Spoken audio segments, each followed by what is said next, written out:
And now, Roma Wines, R-O-M-A, made in California for enjoyment throughout the world. Roma Wines present... Suspense.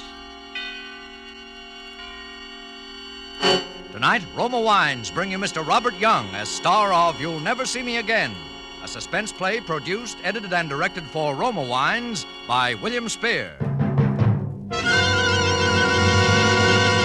Suspense, radio's outstanding theater of thrills, is presented for your enjoyment by Roma Wines. That's R-O-M-A, Roma Wines. Those excellent California wines that can add so much pleasantness to the way you live, to your happiness in entertaining guests, to your enjoyment of everyday meals.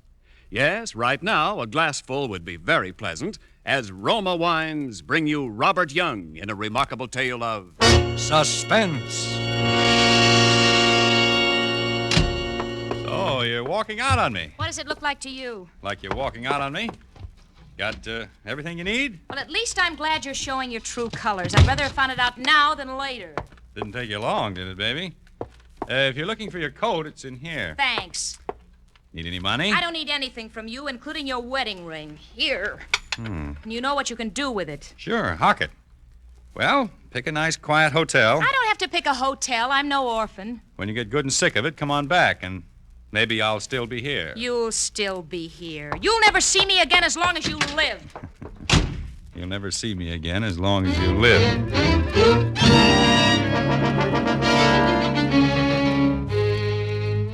You'll never see me again as long as you live, she said. If I'd known then what I know now, I guess that wouldn't have sounded so funny.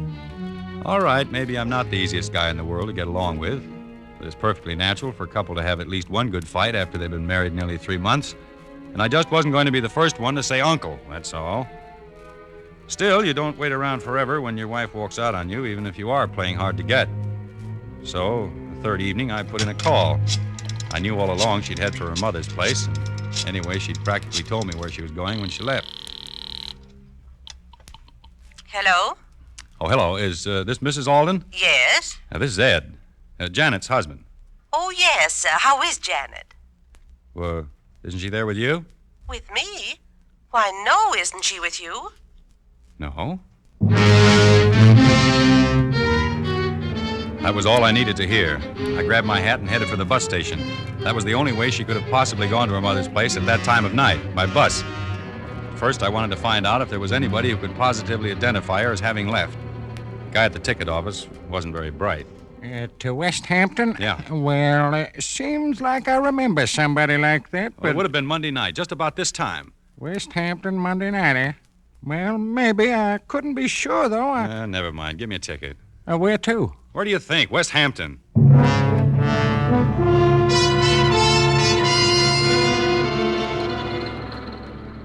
She was blonde, blue eyes, good looking. Oh, sure, I remember her. Where'd she get off? I think it was West Hampton.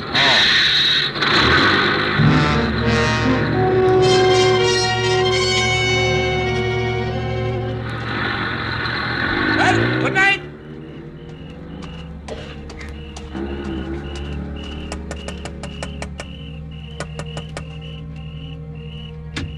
We're closed for the night, mister. Pumps are all locked. Oh, I just wanted some information. Can you tell me where the Aldens live? Alden? Oh, yeah. They're those new people. Yeah. Well, you go up to the crossroad then you turn to the left and go on down the hill, and it's 1, 2, 3, let me see now. Fourth driveway on your right. Did anyone ask you how to get there last Monday night? We're closed Mondays. Oh, thanks. Fourth driveway on your right.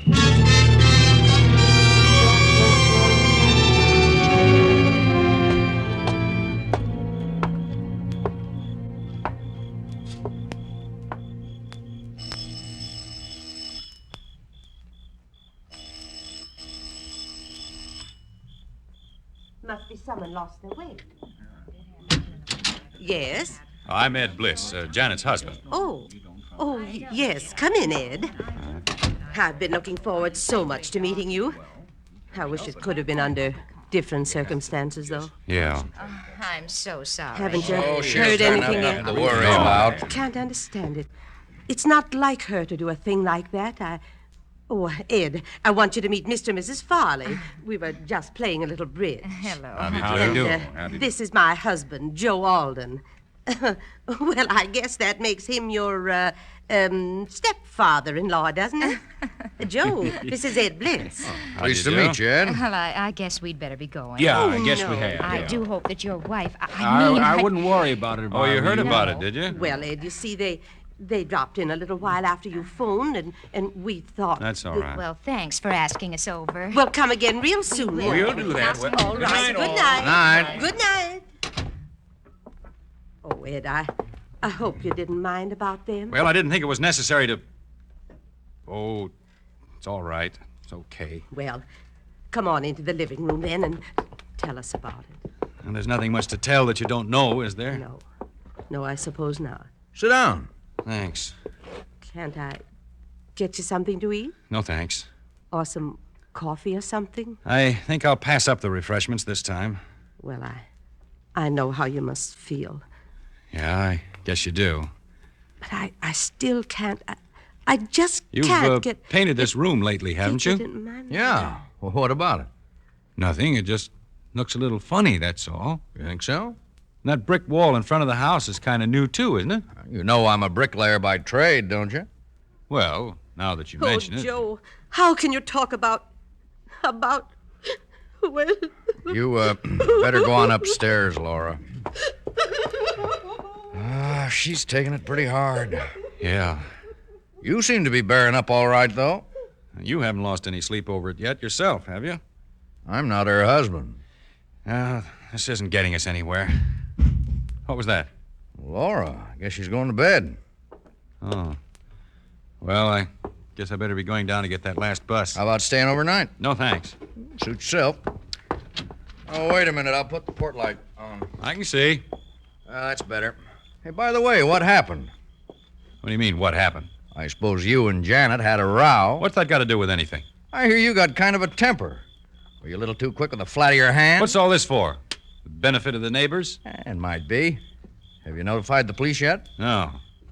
I don't like the way you ask questions. Okay. Want me to walk down to the bus with you? It's pretty dark.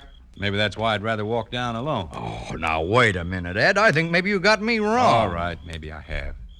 Say goodnight to Mrs. Alden for me. Yeah. Let's hear from you. Don't worry. You'll hear from me, all right.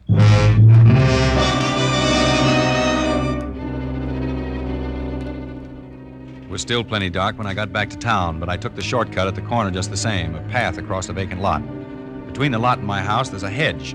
I was just going through it when I stopped cold. There was a light on in my house, only it wasn't a regular light. It was the beam of a flashlight moving past the living room window. That could only mean one thing: cops. Of course, it was Joe Alden that tipped them off. I just waited, and then I heard the front door open and close, and I saw two men standing outside. And then one of them went up the street. Pretty soon, I heard a car drive off. The other man was just a shadow now, standing by a tree in front of the house. You could see he was expecting me to come from the other direction. I stepped through the hedge and went over to him. Would you be looking for anybody in particular? I might be. Who are you? Ed Bliss. Who are you? Detective Stillman, Bureau of Missing Persons. How'd you know anyone was looking for you? Oh, I'm just bright that way. Oh, yeah? Well, they like bright boys down at headquarters. Come on, let's go.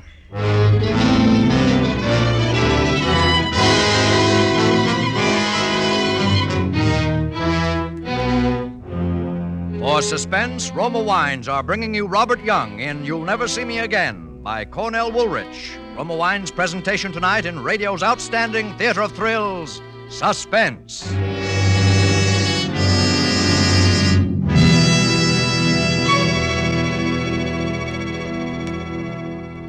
Between the acts of Suspense, this is Ken Niles reminding you that it's really simple to please the palates of fastidious guests if you'll just be sure to serve Grand Estate wines.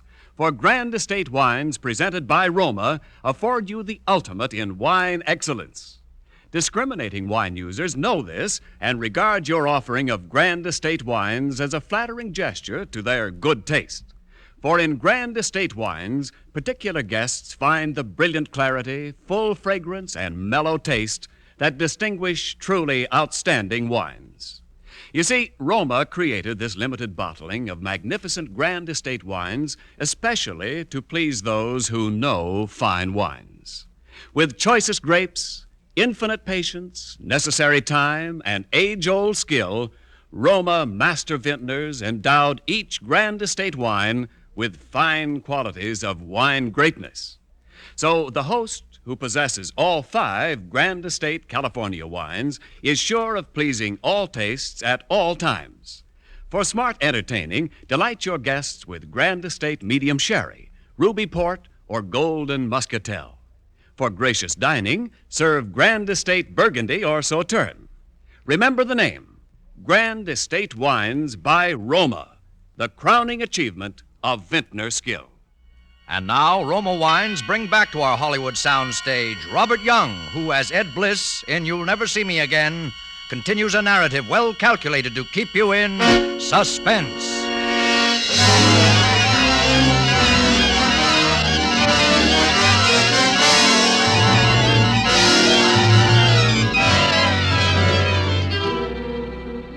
He stood there in the shadows watching my face, Detective Stillman of the Bureau of Missing Persons.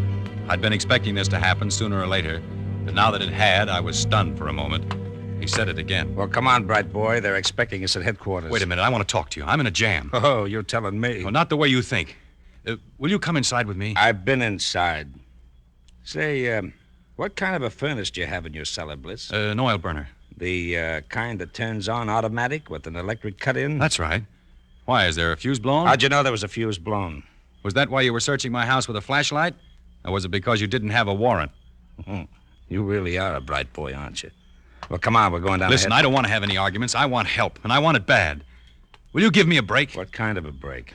Oh, this is no place to talk. Will you come inside? All right, okay, but you better talk fast and talk good. Don't worry. The fuse box is right here. Flash your light, please. Mm-hmm. I always keep a couple of fuses on top of it. Oh, there we are. Let's go in the front room. After you. Okay. Now, what do you want to talk about? Don't you understand? She's my wife. I'm scared. Then why did you run out? Why didn't you telephone the police? Because at first I thought it was just one of those things. And anyway, I knew where she'd gone, back to her mother's. Mm-hmm. How'd you know that? Because I went down after her. Because all kinds of people saw her. Bus drivers, ticket sellers. Only when I got there, she wasn't there. How much life insurance do you carry on her, Bliss? $25,000. Oh, that's quite a lot for a $75 a week architect, isn't it? No, her mother paid for it, a wedding present. For heaven's sake, what do you think I did? Buried her in the cellar or something? No, we know you didn't do that. We looked. Oh, cut it out, will you? I love her. We've only been married 3 months. Well, what do you want me to do? Oh, give me a break. Listen, if you take me down to headquarters now, it may be hours. It'll be hours, all right. And in the meantime, if there's still a chance... But there's got to be. She's somewhere, and she's in danger. I know it. Yeah, how? I tell you, I followed her down to her mother's place in West Hampton. There's a guy at the station who remembers selling her a ticket. The bus driver remembers her getting off there. And then she just disappeared. Then what? I went down to her mother's house. They hadn't seen her, but there's something funny about it. There's something funny about her mother and that stepfather. There's something funny about the house and about that room. What room? That living room of theirs. Listen, you've got to let me help you find her. You've got to go down there to West Hampton with me, because I've got a hunch somehow that I'm the only one who can find her. All right, Bliss. All right. I don't know why, but I believe you. You do? And you'll go? Yes, and I shouldn't believe you either because... Because what? What was your wife wearing when she ran out on you on Monday night? What was she wearing? Yeah, sure. You must remember what she was wearing. Well, she was wearing a gray flannel suit, skirt and jacket, you know, pink silk shirtwaist, patent leather high-heeled shoes, one of those crazy little hats. Any baggage? Yeah, a little tan suitcase. You sure of that? Sure. Well, that's why I shouldn't believe you. Why not? Because when you find somebody's clothes around, you usually start looking for the body right nearby. Well, what do you mean? Well, they weren't burned up because that fuse had blown.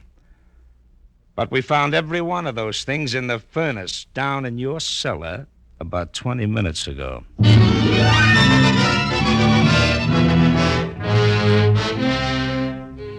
When he said that, I knew there wasn't much time. But he was going up to West Hampton with me anyway, and that was the main thing. Of course, first he had to rout out the bus driver and the ticket seller and check my story with them just to be sure I wasn't trying to pull a fast one. But that was all right. I expected that. Then we climbed into the police car and headed out to West Hampton. He believed me now, all right. And that car couldn't have been pushed any harder if I'd been driving it myself. Still, it was broad daylight when we got there.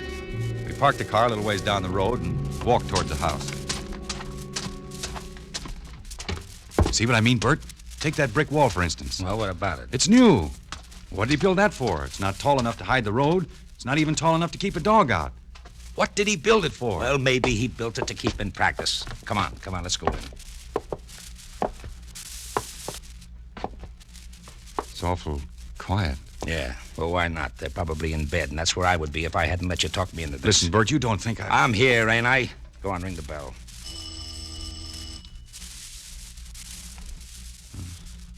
No answer. Well, keep trying.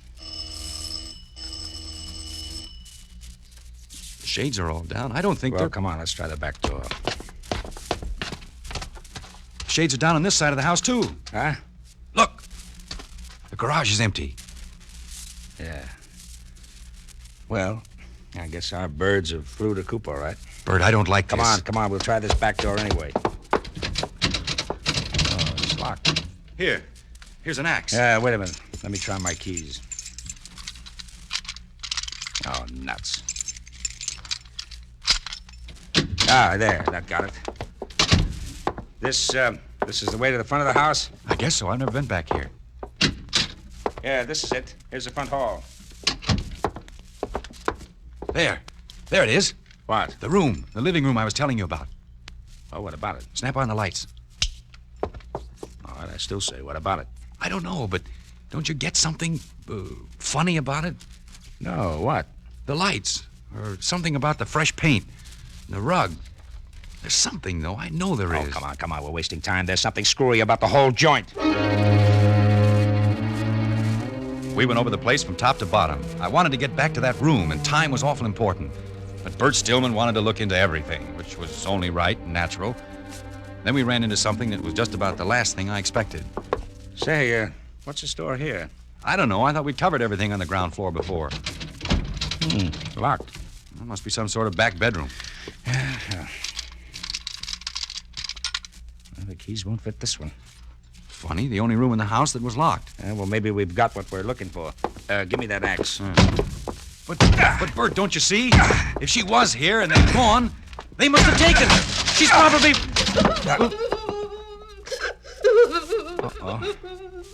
Oh, who's she? Mrs. Alden. Your wife's mother? Yeah. Say, where's your daughter? Oh, please. Come on, where is she? I don't know. Was she here? Yes. Where's she now? I don't know. Did she leave with your husband? I don't know. Why didn't you tell me she was here the other night? Joe told me not to. She was here. And the next morning, Joe told me she'd left. And this morning, he left to go. What did you lock yourself up in here for? I knew when Joe left this morning that something terrible. And when you came, I was frightened. Come on. Where? Why don't you get it? For some reason, the stepfather's put the snatch on her. We've got to put a call through to headquarters and get the highway patrols on the watch for him. Well, what about her? Oh, she comes along. No, please. Come on. Bert. Yes? There's something wrong about You this. bet your life there is. No, I mean, why would he do it? What motive would he Let have? me worry about the motive. You worry about your wife. And it's got some connection with what's wrong about that room, whatever it Will is. you forget about the room? We've got to get I going. want to look at it just once more. Listen, I know this. listen. Do you want your wife back or don't you? There's no time to stand... Bert, I've got it. Got what? It's lopsided, don't you see? It's not on a square. How do you know? I'm an architect. Look, the lights aren't in the middle of the ceiling. The windows aren't in the middle of the wall. So what? The design of the rug is wrong. It's cut off too close to that wall. Bert. What? That wall. That's why the room has just been repainted. That's why I built the brick wall in front of the house. I don't get it. One wall of this room is a dummy. Built out in front of the real one. That's why the room looks lopsided. That's why I built the brick fence, to get bricks without arousing suspicion. Which wall? That one. And Bert, it must be hollow. Give me that axe. You don't think that the janitor... Bert, give it to me. Get back. Get back. You heard me. Get back. Mrs. Alden. Is Janet... Answer me! Answer me! He couldn't have done a thing like that!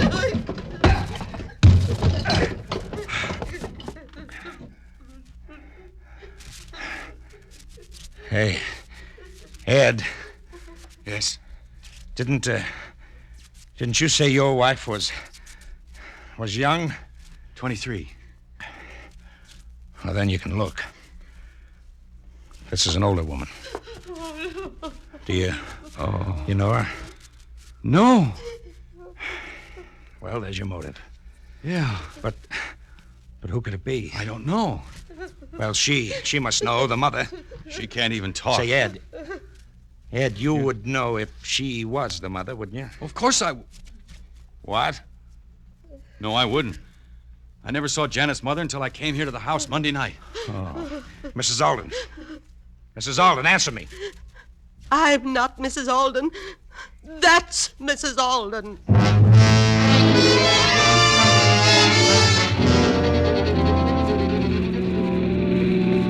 It was just a question of time now, whether we'd get back there in time to stop it. It all fit together now, and what Bert didn't know, he got out of the woman on the way back. Did you know Joe Alden before? No, not before I came to their house in Eastport to take care of her. I was her nurse, and Joe and I, well... Who got the idea to kill her, you or Joe? He did. When he saw me giving her a sedative once, she was pretty sick. Premeditated, huh? Why did you do it? Money, of course. She kept a lot of bonds around the house. That's what Joe wanted. Is that why you moved from Eastport to West Hampton? Yes. Nobody knew us in West Hampton. We moved in at night. They thought there was only the two of us. They thought I was the real Mrs. Alden. When did he do it? About a week after we got there. One night.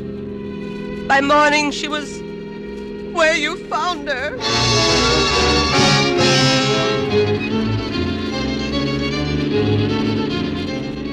We were doing better than 80 most of the way, but I still didn't think we'd make it. And naturally, Bert was afraid to put the local cops around the house for fear Alden would spot them first and take Janet away.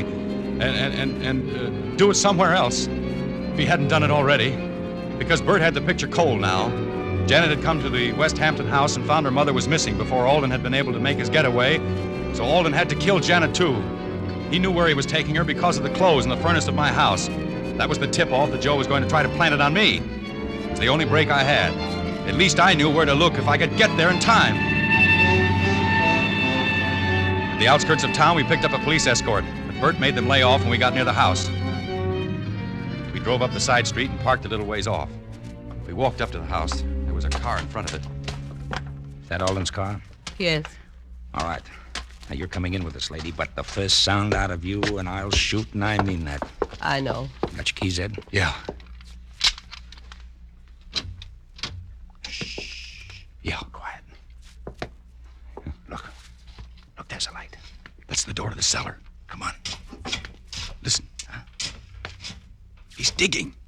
The lights have gone out. He must have heard us. Put on your flashlight. Come on, let's go.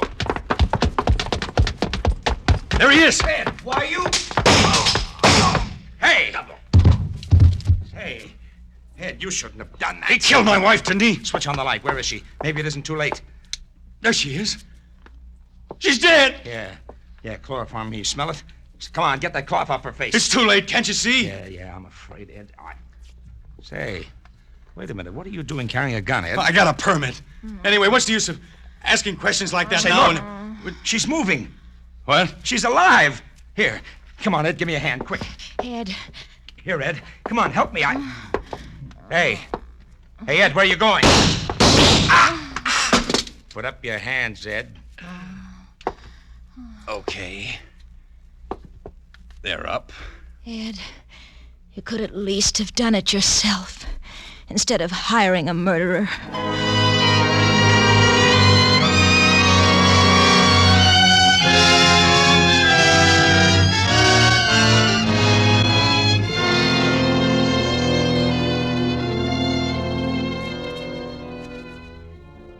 What did you do it for, Ed? The money? What do you think? For fun? Go ahead. Talk. Well, anything to make you happy. Would have been perfect if Alden had killed her when he first got her in the cellar like I told him to. Maybe he had a sneaking idea I was going to double-cross him. He was stalling until the last minute. I don't know. Anyway, it won't do him much good where he is. What'd you have on him, Ed? The mother, his wife. I'd been up there before, alone. I knew he'd killed his wife because I'd seen a picture that Janet had of the real wife. I spotted the room right away. Told Alden I'd split the money with him if he took care of Janet. And if he didn't? Go on. I knew I could pick a fight with Janet, and I knew she'd run up to her mother's. And I went up there to make it look good. After I left, Alden was to call the cops like he did. You'd take me down here to headquarters, and while you were giving me the old third degree, Alden was supposed to plant the body in the cellar. That way I was in the clear, because you know I couldn't have done it while I was down here talking to you. You know she hadn't been there before because you'd looked. That's why I planted the clothes in the furnace, remember? So you would look. I had an alibi. Nobody had a thing on Alden, unless I squawked. He had to take that chance. Yeah, looked pretty good there for a while, didn't it? Yeah. Your wife's outside. Want to say anything to her? Huh? Oh, just tell her I said, you'll never see me again.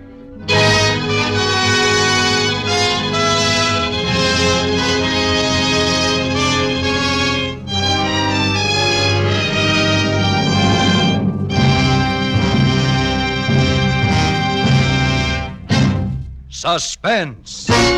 Presented by Roma Wines, R-O-M-A, made in California for enjoyment throughout the world. And now, here is our producer-director, William Spear, with a basket of Grand Estate wines, a gift for the distinguished star of tonight's suspense play, Robert Young. Bob, these Grand Estate wines are our way of thanking you for a really wonderful performance. Well, thank you, Bill, for this wonderful basket. You know, Mr. Young, each Grand Estate wine is a limited bottling of outstanding excellence, presented by Roma, the greatest name in wine. Each precious bottle is distinguished by brilliant clarity, full fragrance, and mellow taste. Yes, the name Grand Estate Wine stands for the ultimate in wine goodness. I'm impressed, and I've learned something. Well, discriminating wine users everywhere are learning, Mr. Young. They're finding out that Grand Estate wines offer a rich new experience in wine enjoyment. Choicest grapes and the patient perfection of wine making serve to establish Grand Estate wines by Roma as the crowning achievement of vintner skill. Very convincingly spoken, Ken. And Mr. Young's gift basket of Grand Estate wines will convince him still more. Bob, it's always great to have you on Suspense. I'm sorry we had to make such a heel out of you at the end, but that's what you get for being such a two-way stretch of an actor. Well, I'll get a two-way verdict on the show when I get home tonight. Kids will be furious because they know I'm such a nice guy. But my wife will say that Suspense is the only show that ever lets me play my true villainous self. How is Betty? Fine. Well, congratulations again, Bob. I hear that Lady Luck, the picture you've just finished at RKO, is swell. Well, I'll be looking forward to seeing it. Well, you're very kind, Bill. Who's on Suspense next Thursday? It's a double threat. Lloyd Nolan and Vincent Price in a play about two lifelong enemies who go away on a hunting trip together, both knowing that only one of them is ever coming back alive. Well, it sounds terrific, Bill. I won't miss it. Swell. And now, Bob, with my compliments and Roma's, here's that gift basket of Grand Estate wines. Thank you again. And good night. Next Thursday, same time, listen to Vincent Price and Lloyd Nolan on Suspense. Presented by the Roma Wine Company, Fresno, California.